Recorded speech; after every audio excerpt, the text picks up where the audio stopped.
The first rule of finance is do what's best for the client. The rest will follow. In 2014, we had grown our fee-only assets to 160 million. My brother and I bought out control of the firm from my dad. We're starting to compete with some of the really big players, your wealth enhancement groups, your Carsons.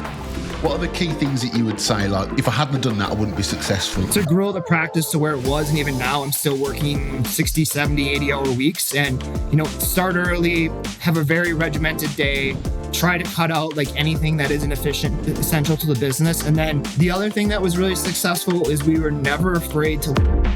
What do you think the key skills will be in 3 years for an advisor to have? I think it's going to be Hi everyone, welcome to High Performance Financial Advisor Podcast with me, Tony Bates, your host, and I'm very, very pleased to welcome Josh Mersberger. Am I saying that correctly first, Josh? Because I don't want to get your pronunciation wrong. How do you pronounce it?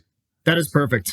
Have you ever heard a British accent say Mersberger, or is that the first time? First time for sure. Perfect. All right, brilliant. So yeah, really pleased to have you on, Josh. Obviously, you've got a great story. So yeah, Josh, who are you and how have you got to where you are today? And then we can sort of cover some points in that now. But thanks for having me. First off, I appreciate it. Looking forward to chatting. But Josh Mersberger, managing principal at Merit Financial Advisors, which is about a $20 billion RIA headquartered out of Alpharetta, Georgia. But kind of my career is I got into the industry in 2008. So great timing. Joined a firm in May of 2008 that was started by my dad. It was a kind of an old school firm, A-share mutual funds, variable annuities, insurance. And my brother joined a year later. And we helped my dad start to pivot from the old school commission world into fee-based advising over a period of years. In 2014, we had grown our fee-only assets to 160 million. My brother and I bought out control of the firm from my dad, so we bought a 51% stake. From there, we started pouring the profits of the business back in to build out a team. So we built out a team of 5 CFAs to bring all of our investments in-house, built out a team of CFPs to advise our clients. And fast forward to 2021, we had grown to about a $1.3 billion firm, team of 23, and we hit the ceiling of complexity. We started looking around and saying, we're starting to compete with some of the really big players, your wealth enhancement groups, your Carsons, and realized we really had to level up on technology, level up on people, hire a chief compliance officer, more marketing, all that. And really had to ask ourselves, is it worth pouring a ton of resources into that for something that may not work? Or are we better off partnering with somebody who's built this already? So I went down the road of exploring that. And after about 6 months of that, ended up getting a cold email from Merit Financial, who at the time was about a $6 billion firm. Got to know the founder, Rick Kent, the president, Kay Lynn, really well. Really started to buy into the culture that they had built, the team that they had built, the tech stack that they had, and very quickly became convinced that this was a deal we had to do. So in August of 2022, we merged our firm into Merit in a mostly stock transaction. So we're all large equity holders at Merit. But looking back on it, it's kind of a crazy journey to grow that fast and now be part of one of the fastest growing hybrid RIAs in the market. What a story that is. Congratulations, first of all, because again, you're relatively young, if you don't mind me saying, I suppose, for what you've achieved in that short space of time. So it's an incredible journey there. So there's a few things to sort of focus on there. You've obviously been a high-performing advisor and you've hired high-performing advisors. You created culture of high performance. So there's a few bits to pick there. So first of all, what is a high-performing financial advisor to you? It's twofold. We have some advisors at Merit, and my dad's a great example of this, who's built an awesome book, and they're still growing, but their focus is really on working with their existing clients, having the right client experience, and they just don't lose clients. So that's one definition of a high-performing advisor. The other one, and we have a lot of these at Merit, are younger advisors who are hungry to grow their book. And, they're out there, they're doing educational workshops. They're, at community events, they're very visible. They're willing to travel if need be for prospects. But on that side of the high performing advisor, I'm looking at somebody who's bringing in 30, 40, 50 million a year of new AUM transfer on a very, call it, consistent basis, and then still taking care of their existing client base really, really well and not losing clients. I think our attrition rate at Merit is less than 0.7% on annual AUM turnover. Great. And obviously you've been at that level in terms of performance and you've seen them. What do you think the key traits are of an individual? That obviously everyone's different, aren't they? Everyone does the job differently, but are there any key traits that you think high performers have and that you look for? Yeah. One is obviously they have to be smart and know the investment side, but to me, that's like the least important part of it.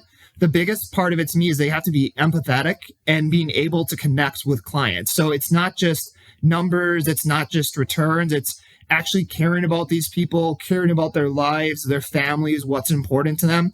That's one of the biggest things that I look for. And it's probably the hardest thing to find when we're looking for young advisors, because you don't really get that training in college. You get trained on the numbers, you get trained on returns, asset allocation. So that's, to us, the longest thing that it actually takes to train in our younger advisors is that side of the business, the actual people side. Because once you get really, really good at that, clients don't really care as much about the other things. Like, yes, you still have to have good returns, but if there's a year where you underperform the index by a little bit, or maybe you make a trade that didn't work out, they're going to be a lot more forgiving because you've got that connection with them. So would that be, that's emotional intelligence, isn't it, really? I guess we'll talk about AI later and all that sort of stuff, but I think that's the one thing that AI can't replace is emotional intelligence, can it really? It's got the technical, all the knowledge, but it's the emotional intelligence, and I guess, and the ability to bond with people that would make someone successful. That's a really good point. I think it's why you've seen, like the robo advisors of the world, like Betterment, I'll pick on, for example, like they do a really, really good job. They've got great portfolios at low cost, but I think the reason you haven't seen more scale there and you're still seeing it flow to the large RIA side is that emotional intelligence. People want someone, preferably the same person, that they can talk to every time when they have a question of, hey, should I pay for a car outright or should I take out a loan?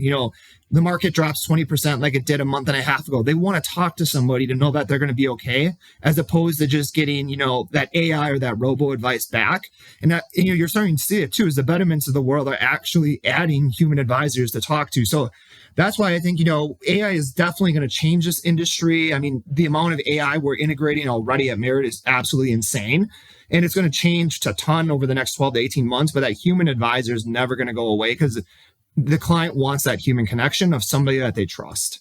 Absolutely. I was going to talk about AI a bit later, actually, but now we're on it. I guess it's a for me, it's terrifying, exciting, but it depends which way you can look at it, I suppose. What can AI do to improve performance and help people perform better as advisors? Do you think which parts of the role can it sort of replace, or what would you advise? Yeah, I think the two quickest ones we're going to see, and we've already rolled one of these out at Merit, but one is just the AI note-taking services. We use a note-taking service called Jump AI. It comes into every meeting with me. It perfectly transcribes everything in an awesome format to read. A minute after the meeting, I get an email that says, hey, your notes are ready. You go in, you can edit them if you want. They automatically upload into Salesforce into the client file. It creates tasks that it pulls out of things that you think you need to do. So it's saving probably 20 to 30 minutes after the meeting of entering all this stuff into Salesforce.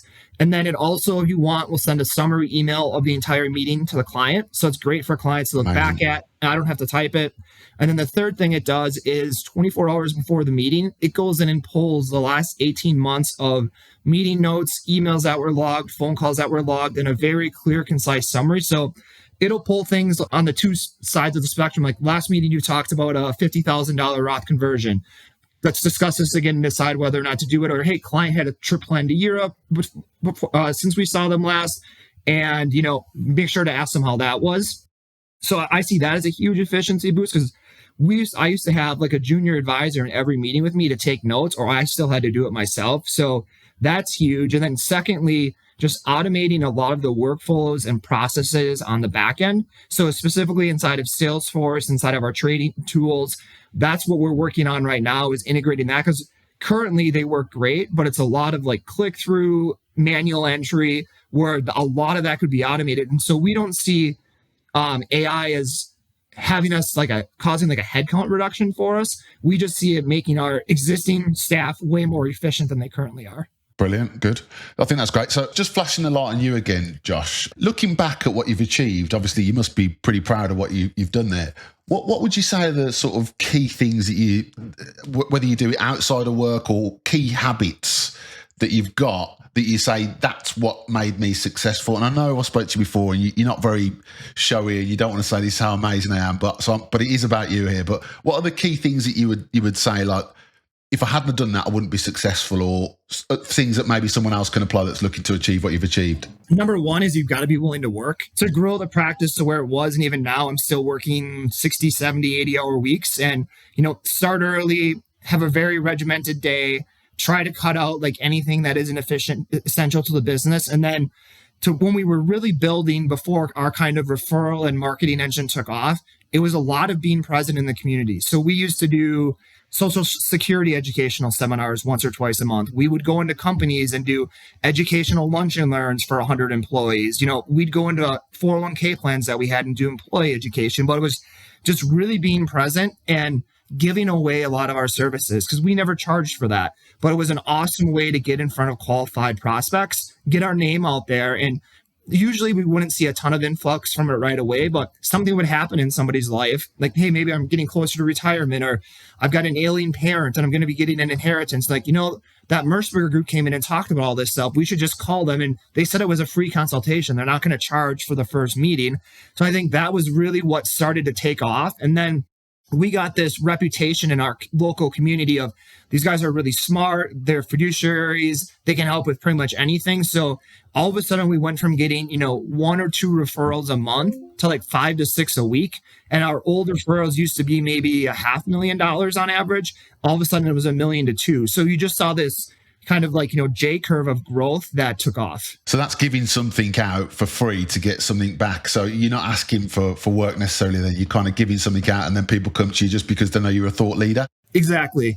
Yeah. And that was how we really built the business. And I think the other thing that was really successful is we were never afraid to listen to employees or outside consultants of things that they thought we could improve, things we were doing wrong. So in our legacy business and even at Merit, a lot of the stuff is actually built or thought of by our employees, not the C-suite, not the managing principals.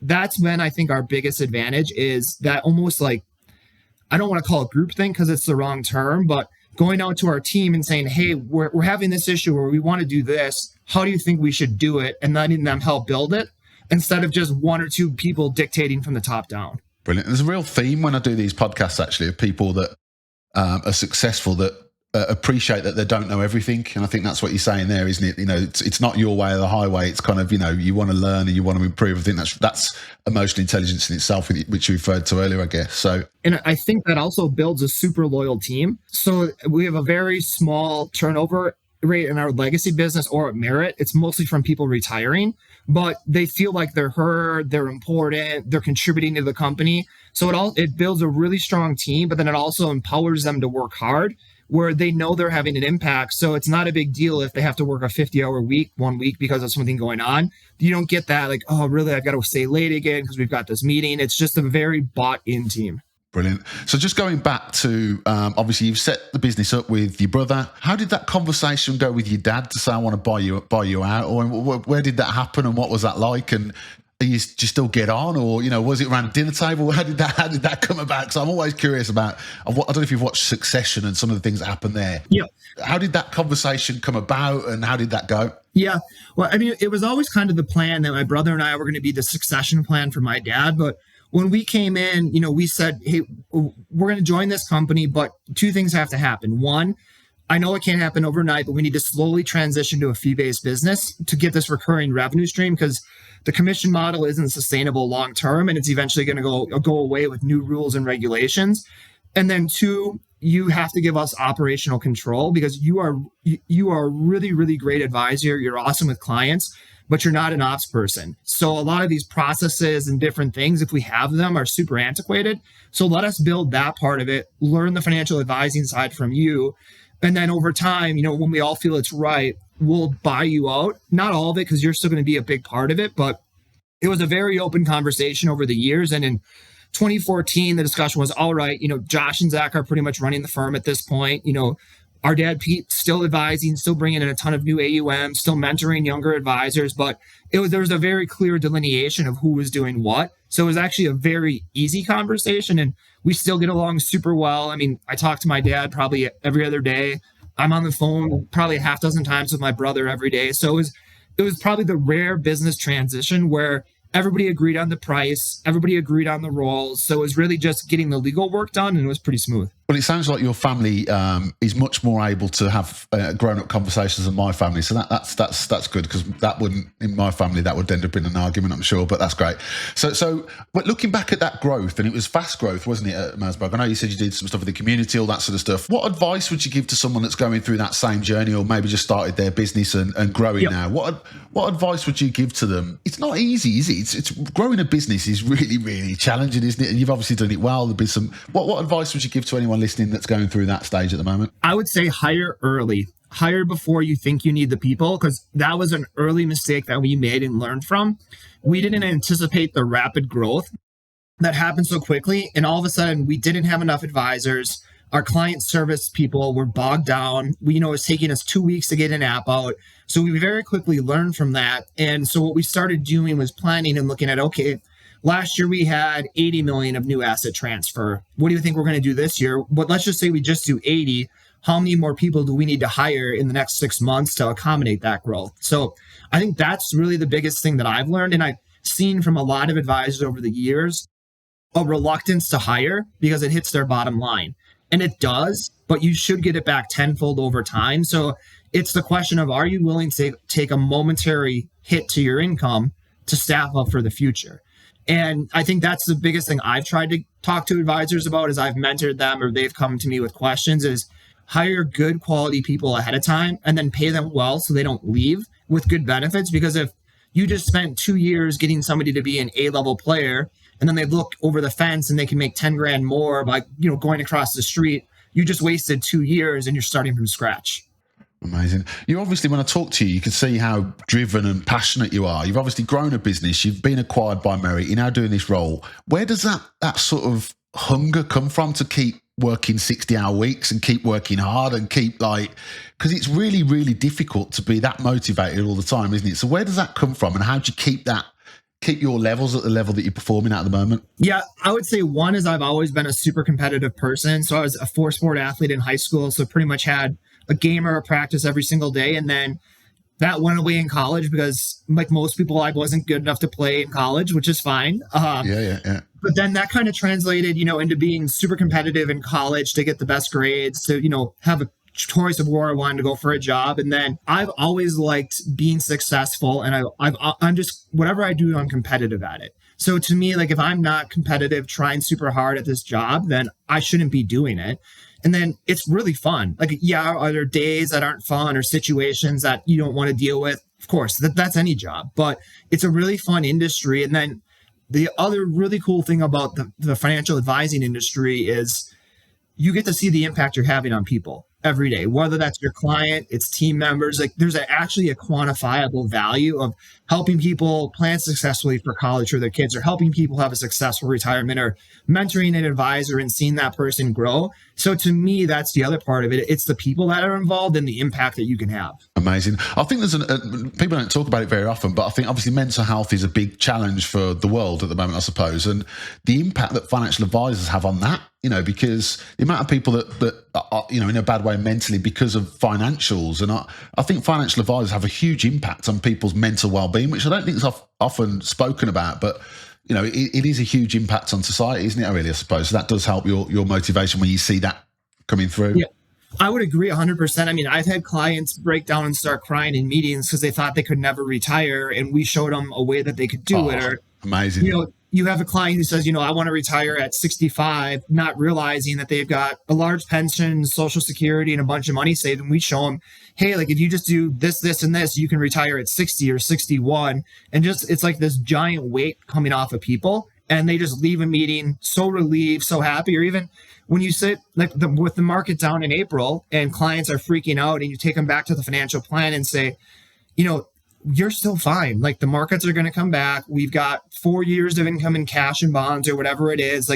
Your success rate is down a little bit, but it's not crisis mode, right? Being able to see that impact has just a profound effect on the client, but also on me as the advisor, seeing the impact I'm making. And do you ever relax, Josh? Do you ever relax? What do you do to relax? I know you mentioned about sports and stuff. You're obviously working 60 hours, you're doing stuff for the community, you're growing a business, you're hiring advisors, you're doing all these things.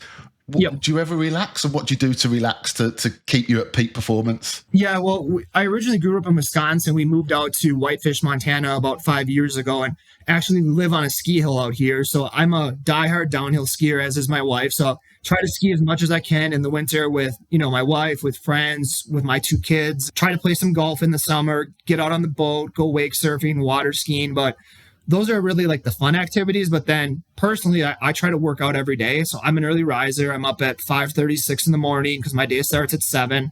And just try to get a workout in to get that like mental clarity for the day, get my body feeling good. I've just found over the years that is a huge part of my day. And so I try not to miss it if possible. That training and that mental kind of sharpness from training is really important, I guess, isn't it, when you're working as many hours and doing the stuff that you're doing at the moment? Yeah, definitely. And I mean, I travel a lot now for work, and even with traveling, that's even a bigger part of it because you're in meetings all day, you're in one city one day, one city the next, and it just turns into a giant blur, and you can get really bogged down and ineffective from that. So even if it's just going out for a 20-minute walk in the morning, if it's nice weather, like just getting something in to have a little bit of like personal time to reflect. Brilliant. So going back again, so you grew Mersberger, so you got to 2021, I think. Yes. Was there a moment when you thought, right, we can't, I know you mentioned about you needed to talk to other companies. What was the moment when you realised that maybe you were at a size where you needed to be bought or needed to change things, I guess? And what were the worries for you in doing that? 'Cause it's a big thing, isn't it? Sort of selling your business or being acquired or merging, whatever you want to call it. So I think the two things that really happened were, first of all, I mean, we were a big firm in Wisconsin. We were a top 10 firm, but we started to see the entrance of private equity money into the business and how fast some of these aggregators were acquiring companies and how big they were getting. And, if you pay any attention, you can see it's only probably tripled in the activity since 2021 with more and more firms entering every day. So that was a big worry. But then secondly, we had moved up market into the high net worth or ultra high net worth space. And we started to see some of the deliverables that our large national competitors were handing to clients. And then we were also starting to see what their tech stack looked like and comparing it to what we were doing. And our stuff was good, but it wasn't even close to what our competitors had because of the scale of their resources. So that was really the turning point of, boy, like if we want to stay in this segment of the market and not become irrelevant, like we've got to improve a lot on what our client experience is. And it was just an honest conversation of, can we build this in a reasonable amount of time and stay relevant? Or can we, time travel to 3 years ahead by joining one of our competitors? That's really interesting. So I think that, I'd imagine there's a lot of people. I mean, Merit are obviously in the news a lot. I think just before I came on, there's another acquisition in Utah, I think today, wasn't there? So I know there's lots of that happening. So what considerations did you make when you were looking at joining a firm to make sure that you could still perform and be at the level you're at without disrupting your clients and your people and all that sort of stuff? What considerations were you looking at, and what should other people that are considering that look at for themselves? So I would say that it's 4 to 5. Number one was culture. It had to be a similar culture to ours. And we had we didn't really call it this, but it fell under like the servant leadership style of leading and culture. And that's exactly where Merit was. So that was an easy match. 2, we wanted leadership to actually have experience as financial advisors or in that world, because a lot of the players we talked to, most of like the C-suite and leaders had come from outside of the industry, or they were from a private equity firm. When you look at Merit, with the exception of our chief financial officer who came from outside the industry, every person in a position of leadership either has been an advisor or still has been an advisor. So they understand what the field needs. Third, we wanted to make sure that they were going to take good care of our team, because sometimes you look at some of the deals and a third of the team doesn't come along in the transition. And we also wanted to make sure that there was room for our team to grow. They weren't just pigeonholed into a spot. So that takes me to my fourth point was, we were looking for an RIA that was growing quickly, but wasn't a mega $100, $200 billion firm yet, because they have it all figured out. There's leadership's pretty much done, right?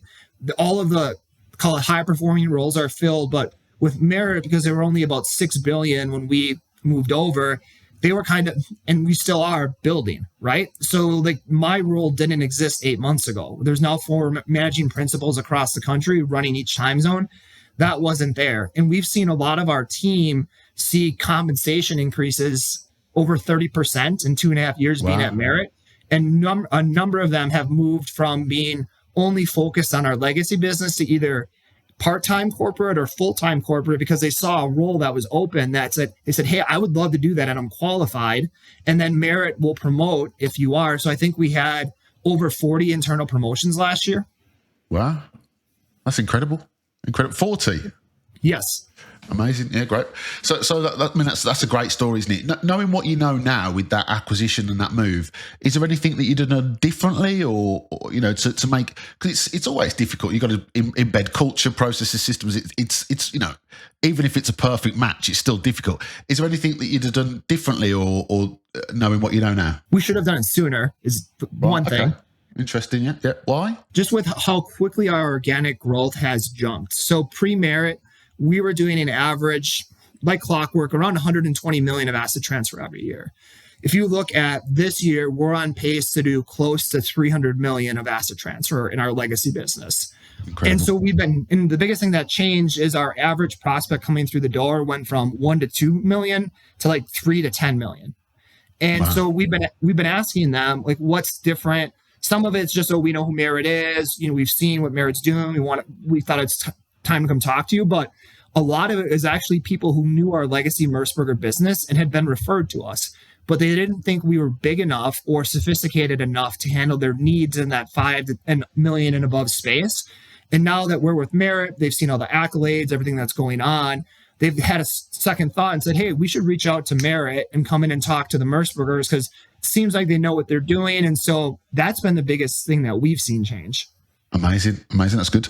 And obviously you mentioned about culture quite a lot, I suppose, as well. So how important is culture to performance, and how do they relate, and what do you do to create a culture that encourages performance? I always like the saying about a seed, and if you put a seed in the shade or put it in the sunshine, one's going to flower, one's not. And culture, I think, is similar to that, where you want to create sunshine for the seed being the person or the advisor to flower. How important is culture, and what do you do, or what have you done to create that culture of excellence? Yeah, so first off, I'd say culture is our number one most important thing, because when you're a firm that's a serial acquirer, you can lose your culture pretty quick. So first off, we are very, very picky about who we will actually acquire. So the stat that I've seen is for every 10 firms that we talk to, maybe 3 of those get through the first call, and 1 of those we'll end up doing a deal with. And we've actually killed a couple of really big deals last minute, because we did an on-site visit or something came out and we realized that there was a broken culture there, whether it was the team, whether it was the founder. So we've walked away from deals that would have been lucrative to Merit, but it wasn't right on the culture. And then how we build that culture is, one, we tell everybody you can do as much or as little to grow at Merit as you want to. If you're really happy just answering the phones, seating clients, like, great. We will never push you to do more, because we need people like that. If you're somebody who's motivated and says, I want to climb the corporate ladder, I want to grow my income, we're going to help you with that. How do we do that? First off, we'll provide access to mentoring and coaching that's picked up by Merit. So if it's something we can't mentor or coach internally, we'll find an outside consultant to do it and pay it. Secondly, though, we do, and it's kind of our key thing with our people and our culture, we do what's called we call it a PDP. But what it is, it's we do them quarterly, and they're not a performance assessment, but what it really is a 4-page, call it like questionnaire of what were your biggest accomplishments over the last 90 days? What were your biggest failures? Why did they fail? What do you want to do over the next 90 days? Like, what projects are you working on? Where do you see yourself 2 years from now? So what it really helps us identify is where are people at? Where are they trying to get to? And how can we help them get there? So we used to do performance assessments pre-Merit, but nobody really ever got much value out of them, right? It was just check the box, do this annually for HR. These are a much more collaborative process. And then whoever your direct report is, that's who you go through it with. So like for me as a managing principal, my direct report is Kaylin, our president. So I spend 2 hours with her every quarter going through this. And then she's coaching and mentoring me as we're doing this. So it's really, really collaborative. And I think our employees love it because they get direct one-on-one time with their direct report to talk about themselves.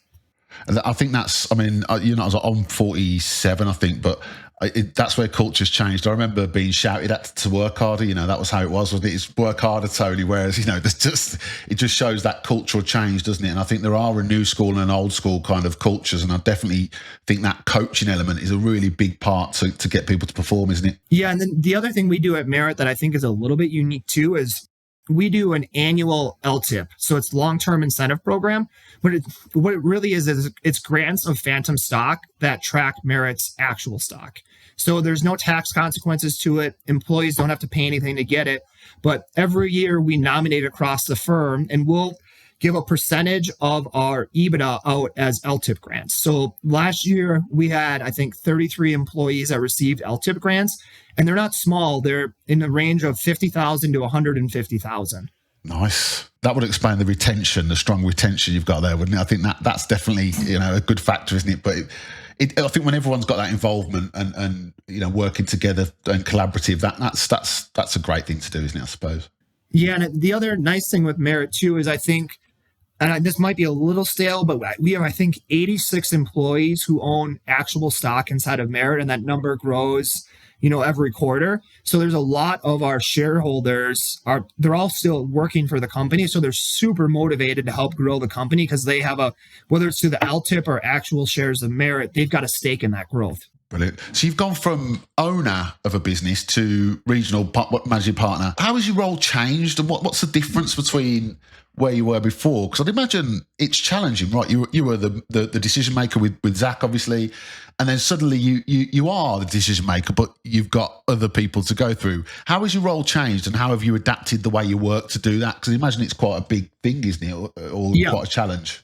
So pre-Merit, I would say probably 50% of my time was spent working with clients and prospects. 50% of it was running the business because Zach and I were running the business, the HR, compliance, all that fun stuff you've got to do to run a business. That was us. So Josh, it's not fun. It's not fun at all, is it? Actually, it's not. Those parts are not fun. Let's be honest about that. But yeah, that's fine. Yeah. So transition to 2 years later, probably 30 to 40% of my time is client facing now because I have shifted some of my clients to other advisors to free up time. But the other 60 to 70% is spent in my managing principal role. And so what that entails is running front end for any M&A deals, whether that's in the early stages or somebody who's coming to Merit, helping that firm integrate in and then working with them to make sure they're, comfortable. It's working with all of my advisors and teams for the offices that I manage.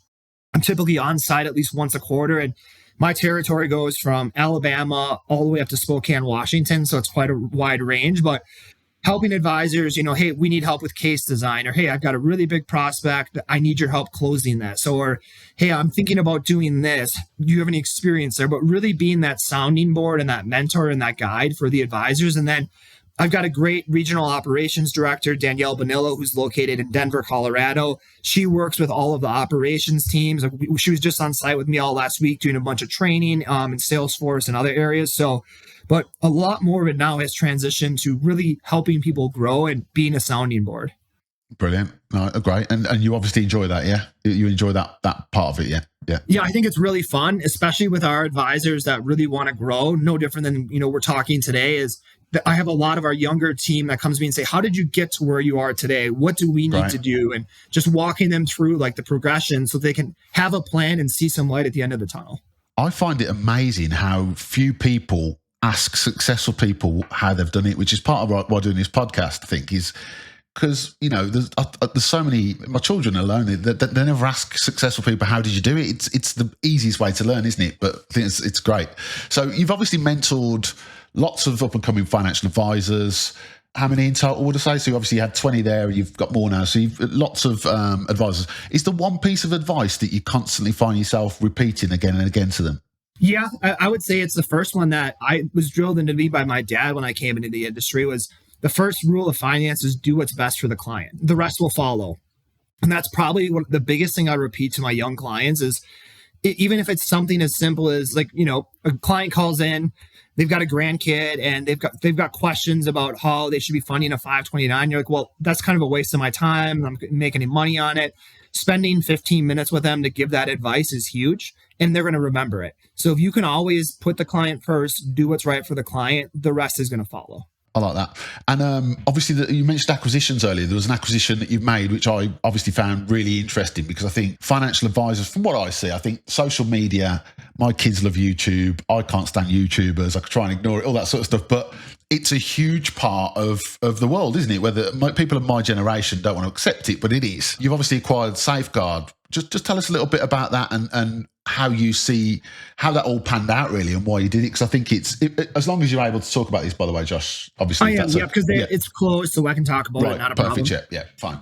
Yeah, so I'll give you a 30-second history of the firm. The two founders, Eric and Tony, were working at, I believe, captive wirehouses. They broke away, combined to form an RIA. It was originally located in Green Bay, Wisconsin.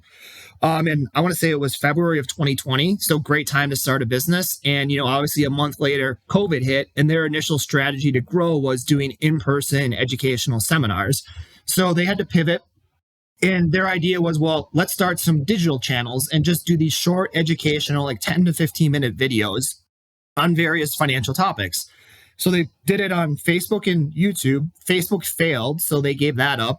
But YouTube, for whatever reason, quickly took off. And I think it's because they're short educational videos. Like one of the recent ones they just did was 8 reasons to do a Roth conversion when markets were down. And they did that in March because obviously the markets were down. Right. So that started to take off. And so fast forward to today, they grew the business from nothing with no clients in about 4 years to over 600 million of fee-only assets at Schwab, all from the YouTube channel. They were growing so fast that they had to put a $2 million minimum in and turn away anybody under 2 million. And then the reason they came to Merit was they had a team of 10. They were fully virtual, but they needed capacity. They couldn't find and train advisors quick enough for the volume of leads that are coming through. And to give you an idea, they are in like the 1/100% of like views for the financial services industry on YouTube. Something like 4 million hours of content watched last year. And I forget how many subscribers to the channel, but it's just insane. I mean, that is a brilliant, and I think one of the things that fascinates me is that everyone wants new clients. As I talk to everyone, new clients is what every advisor wants. This YouTube channel, social media, is kind of because I see that because the aging workforce of financial advisors, YouTube's quite a young sort of thing, that it's just not been, that's the way I see it. Would you agree? And do you think that other advisors in your business will now look at that and think, well, I'm going to start doing some YouTube clips to see if I can grow that as well? Have you seen that at all, or has that happened? So yeah, I mean, so they're definitely finding, some younger high income earner clients, but the interesting thing is the bulk of the leads that come off that are over 55. And it's a lot of white collar professionals like doctors, dentists, executives, engineers. But I think their message really resonates because it's very clear financial education, and they're not trying to sell anything to these people. It's really, for whatever reason, and Eric, who creates all of their content, is a marketing genius. So he's actually at Merit. His role now, he's moved to his title is director of content.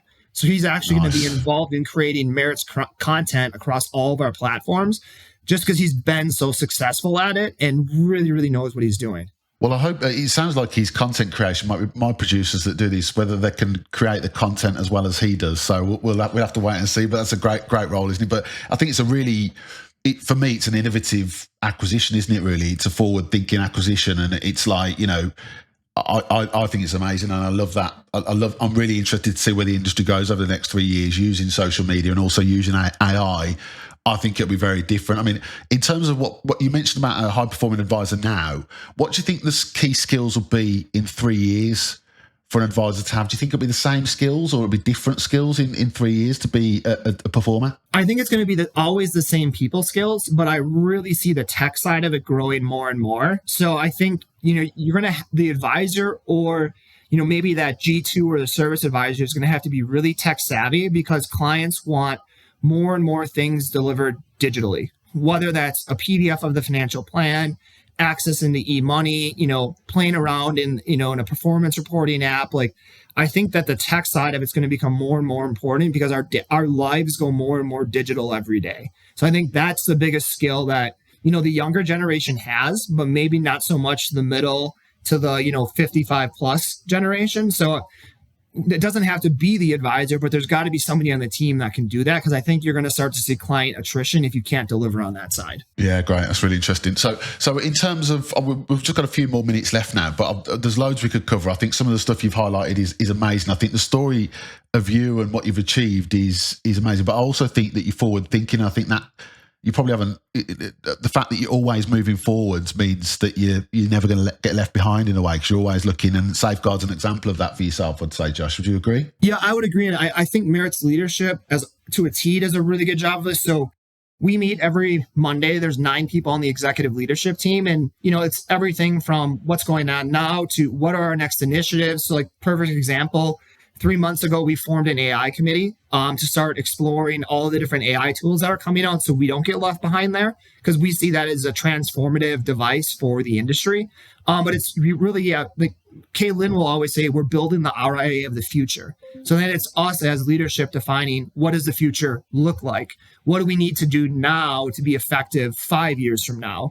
And that's one thing I think that separates us from our competitors, is a lot of our competitors are building to sell. They're not building to be sustainable, because either they're majority owned by private equity, or, hey, we're building this to sell it to a competitor 3 years from now, 5 years from now. So they're not always willing to make the investments that they might need to get to where they want to be, because it's not accretive to their bottom line. Whereas at Merit, our intent is we do have a partner capital, they're a minority partner. Our intent is to always stay minority owned, so that we can control the destiny of the company and don't have to ask someone else for permission. Amazing. So reflecting on your career, looking back now, what advice, I know we've touched on this earlier, I know you mentioned about hiring early, but just to sort of cover this again before we conclude, I guess, what advice would you give to someone who's just setting out in the financial advice career? What advice would you give to someone who's sort of building a business? I know you mentioned hire early, but, and what advice would you give to someone who's sort of looking to sell, I guess, those 3 things? So new entrant, someone who's growing a business, and someone who's looking to sell.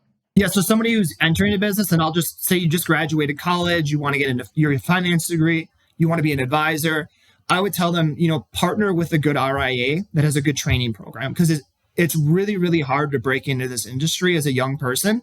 So like at Merit, our young people are typically on salary and bonus for 3 to 6 years until they can build a book or take over a book that has enough income. But it's really, really hard otherwise, because everything's gone fee. So you think about the amount of assets you've got to attract in a short time to survive. It's why there's such a high burnout rate in this for young people in the industry. So find the right RIA to partner with would be my advice. For that person who's, growing, I would add one more to the hire early, invest in technology and invest heavily. I think at Merit, we've spent $3 million in the last 2 years on tech. Invest there. And then for that, somebody who's looking to sell, one is start planning early. Like if you think you're going to sell in 5 years, you should start working at it now. Start pulling personal expenses out of the income statement and all these different things. And then I would also advise you to start talking either to somebody who's sold, so you know what to expect, or find a good consultant that works in that space. Because I can tell you, we had never sold our business before. So it was a shock to the system when we're getting deal terms and negotiating it, because my brother and I had never done that before. So we had to basically crash course to figure out what the heck we were talking about, what are we missing, and then just the amount of due diligence that you have to pull to get there, like that was unbelievable. And it's not just unique to Merit, it's going to be like that with any big acquirer. So I think we just didn't understand the amount of work that was going to go into this. The complexities of an acquisition, I don't think if anyone hasn't been through it, it is just huge, isn't it? There's so many, everyone's got a skeleton somewhere, or they're trying to find a skeleton in the closet, and there's all these due diligence. The amount of deals that drop out of due diligence stage is huge. But I think that's good advice, because unless you've been in it, it's not a straightforward, here's a few million for your business, here you go. I think there's a little bit more that... And emotionally, it's hard too, because you're selling your baby, right? Like this is something you built, you've poured your blood, sweat, and tears into it. And for most sellers, they're only going to sell their business once. So this is their only shot at it. And then they realize, well, when I sign this paper tomorrow, my firm goes away. It's now a part of Merit or Wealth Enhancement Group. So that's, for a lot of sellers, a really hard thing to go through. And we've actually developed a whole program to help sellers and teams go through the emotional struggle of joining a larger firm, because we see it in every single deal.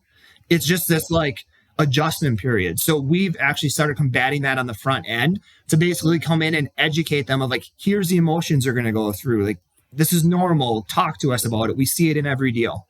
Amazing. There's a lot of talk of I think the emotional part of the job is so huge, isn't it? And the emotional part of the whole business ownership, the emotional part of doing the role is a huge part, and understanding that you will have emotions and they're okay, but how to deal with them, and that other people have them as well, and how to deal with them is a really important job. And I think I mentioned before that's the one thing that AI can't take away, isn't it? Is the emotional skills that we have, I guess, in the future. So just for you, just looking ahead into the future, Josh, obviously you'll be able to listen back to this podcast in 3 years' time and see if this comes true. What does the future look like for Josh Mersberger in the next 3 years, 5 years? What are your sort of personal goals, your objectives, and how will you make sure you achieve them, more importantly? Because we've all got goals. How we achieve them is another thing. Yeah, I think one is helping Merit turn up its organic and inorganic growth even higher. We've been very successful at growing at a rapid pace, but we want to move that even higher. So, like, our internal goal is we want to be a $50 billion RIA within the next 3 years. So, a combination of organic and inorganic growth. So, I think that's kind of how I'll measure that, is how successful that is. And then I think the other big goal for me on a work side of it is to help my advisors continue to set records of the assets that they're bringing in, whether that's by giving them better tools, access to custodial referral programs, helping them close cases, whatever that may be. But to me, that's really important, because if I can get our advisors to grow faster, that's more income in their pockets, so they're happy. It's also great for Merit as a company. Brilliant. Superb. I love that. I think it's testament to Merit and yourself, I guess, that you talk as passionately about Merit as you would have about your own. I know it's your own business within Merit, but I think it shows that the acquisition was a good match, first of all. But I meet a lot of people that have joined another company and aren't positive about it because it's changed and all this sort of stuff. So I think it's credit to yourself, and also the choice that you've made, that you still can speak and be as passionate about the business that you're working with now as your own business. I know it's still your own business, but I think that's a really credit to everyone involved, I suppose. Yeah, I think it's a testament to Rick and Kaylin's leadership, to be quite blunt about it.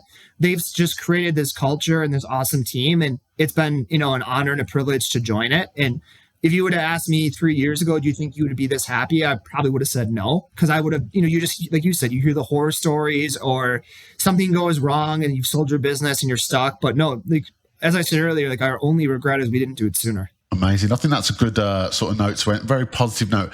What book would you recommend an up-and-coming advisor or someone working in the industry to read that will make them better or think differently, that might have impacted you? Yeah, I can't think of the name of it, but it's probably the first book I read about the author, but it's probably the first book I read in the industry. And my dad gave it to me. It's called Tested in the Trenches.